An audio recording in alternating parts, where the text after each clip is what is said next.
The Abbey Caves adventure was meant to be an exciting and educational trip for Year 11 students. Located just outside Wangarei in Northland, New Zealand, the caves are famous for their stunning rock formations and limestone passages. They attract many adventurers and school groups, but they also come with risks. The caves are largely unregulated, and they can flood quickly during heavy rain, making them dangerous, especially for those without experience. The trip was intended to challenge and inspire the students, but the conditions inside the caves would soon take a tragic turn. Before we dive into video, please subscribe our channel. As always, viewer discretion is advised. Before the trip, the weather raised concerns among both parents and the school. A thunderstorm warning was issued for Northland, and heavy rain was expected later in the day. Despite these warnings, the school had already successfully conducted a caving trip the previous day with a different group of students. This led the school to feel confident about proceeding with the next trip. However, some parents began to worry. One parent emailed the school the night before, asking if the trip was still happening due to the weather. After receiving reassurance from the school, they decided to keep their child home. Karen's mother, Alicia Toki, shared similar concerns and sent an email at 8:42 p.m. asking if the caves were safe. The school's response, received at 9:58 p.m., assured her that they were monitoring the weather closely and the trip would proceed as planned, as they expected the rain to start only after 3 p.m. Trusting this, Alicia let Karen go on the trip the next morning. Despite the weather concerns, the school decided to continue with the trip. The morning of May 9th, the school checked the weather again, but there were no new warnings for the area. The storm was hovering over a different part of the region, and no immediate threats were seen for Wangarei. By 7:30 a.m., the group of 17 students, a teacher, and an adult arrived at Abbey Caves. The rain was light, and the students suited up in overalls, helmets, gumboots, and headlamps, leaving their phones behind in the van as they entered the caves. The school had decided that only Organ Cave would be explored to minimize risk, but no one anticipated how quickly conditions would worsen. Despite the increasing risks, the decision to proceed with the trip was made, and the group entered the caves, unaware that the weather outside was about to take a dangerous turn. The group began their exploration of Organ Cave, enjoying the peaceful beauty of the underground passage. The air was cool and damp, and the students marveled at the glowworms that illuminated the cave with their faint blue-green light. The water in the cave was shallow, barely reaching their knees, and everything seemed calm. As they ventured deeper, the passage split into two, and they took the upper route, where the cave ceiling arched higher. The group lingered, captivated by the eerie glow of the glowworms, until the teacher noticed something strange. The gentle flow of water was no longer as calm.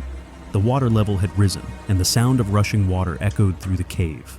The teacher checked the water depth and realized it was higher than before, signaling that something was wrong. Despite the initial sense of wonder, the group was now in a rapidly changing and dangerous situation. As the water levels continued to rise, panic set in. The teacher quickly realized they needed to leave the cave before the situation worsened. The once calm passage was now flooded, and the water was rising fast, reaching waist height and moving rapidly. The group scrambled to make their way back to the entrance, but the water was pushing them off balance, making it difficult to move. The teacher shouted for the students to hold on to each other and stay together. As the water surged, some students lost their footing and were swept off balance. The weight of their waterlogged overalls and gum boots made it even harder to stay upright. The panic grew as some students struggled to maintain their position, and the water's force became overwhelming. In the chaos, Karen found himself in the worst possible spot, in the path of the strongest current, where the water was pulling him deeper into a dangerous hole in the cave floor. Karen was swept into a deep hole in the cave floor, where the floodwaters had created a dangerous vortex. The water, now rushing violently, pulled him off balance, and he slipped into the hole before he could react. His classmates watched in horror as Karen was dragged by the current, struggling to stay afloat. One student reached out and tried to grab him, but the water was too strong. The student tried desperately to pull Karen to safety, using all his strength, but the current was relentless. Karen's body was twisting and being pushed into a gap between two large boulders. Despite the student's best efforts, the water kept pulling Karen down, and he slipped further away. For a brief moment, Karen's body shifted upward slightly, but a sudden surge of water dragged him back down into the crevice. His grip slipped free, and in an instant, Karen was gone, swept completely under the water. His classmates were left frozen in shock, unable to save him. Outside the cave, the situation was becoming increasingly urgent. At 10:35 a.m., an emergency call was made, and rescuers rushed to Abbey Caves. The remaining 16 students, soaked and shivering, stood near the cave entrance, stunned by the events that had unfolded. Some clung to each other for support, while others sat in silence, trying to process what had happened. Karen's family arrived at the scene, anxiously waiting for any sign of him.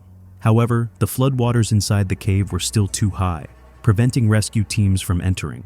Despite the presence of emergency responders, the situation was too dangerous for immediate action. For hours, the family and rescuers waited, as the water inside the cave remained too strong to navigate. At 7 p.m., the floodwaters began to recede, allowing the rescuers to finally enter the cave and begin their search for Karen. The wait was agonizing, but it would soon lead to the tragic discovery of his body. By 7 p.m., the floodwaters finally began to recede, allowing rescuers to enter the cave. Using underwater optical cameras, they searched the dark submerged crevices where the water had forced everything to settle. After hours of searching, they found Karen's body pinned between two boulders, caught in a narrow gap where the water had swept him. At 9 p.m., they successfully retrieved his body. Outside the cave, Karen's family had been waiting all day, hoping for good news, but their worst fear was confirmed.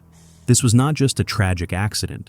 It was a clear warning about the power of nature and the dangers of underestimating it. In the aftermath, investigations revealed that the school had failed to properly assess the risks, despite multiple weather warnings.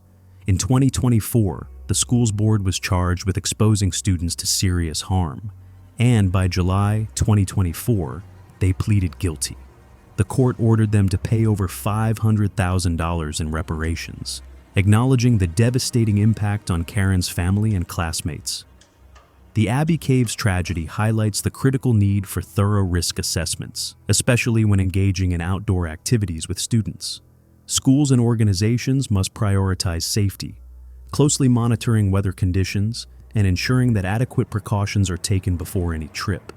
This event serves as a stark reminder of how nature's unpredictability can have devastating consequences when proper precautions are not followed. It's essential to listen to concerns from parents and evaluate the safety of each outing carefully.